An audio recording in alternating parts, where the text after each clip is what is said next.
তুমি একটা তান্ত্রিকের কাছে যাই, আর তান্ত্রিক বলেছিল তুমি যদি এটাতে ছো তাহলে তোমার ব্যবসা ডুবে যাবে আর আমার ব্যবসায় অনেক উন্নতি হবে।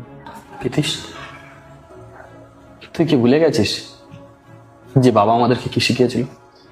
ব্যবসা সততার কষ্টের দ্বারা সফলতা আনে, নাকি এসব জাদুটোনা টোটকার দ্বারা? হ্যাঁ, আমি মানছি ভাগ্য অনেক বড় জিনিস, কিন্তু আমি তার থেকেও বেশি কর্মের উপর বিশ্বাস রাখি। এর পরেও যদি তোর মনে হয় যে এই পোটলাতে ছুঁয়ে দেওয়ার কারণে তোর ব্যবসায় উন্নতি হবে, তো যা,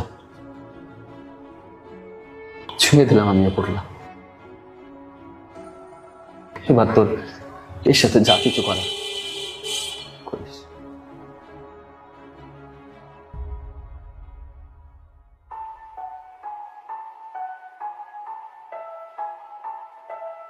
যাক, দু চার কথা শোনাতে পারে, কিন্তু আমাদের কাজটা তো হাসিল হয়ে গেল।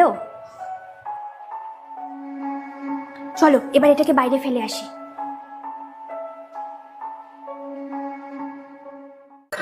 এ নাও তোমার চা।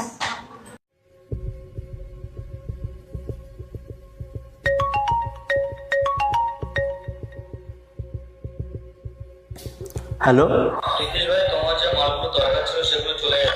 কিন্তু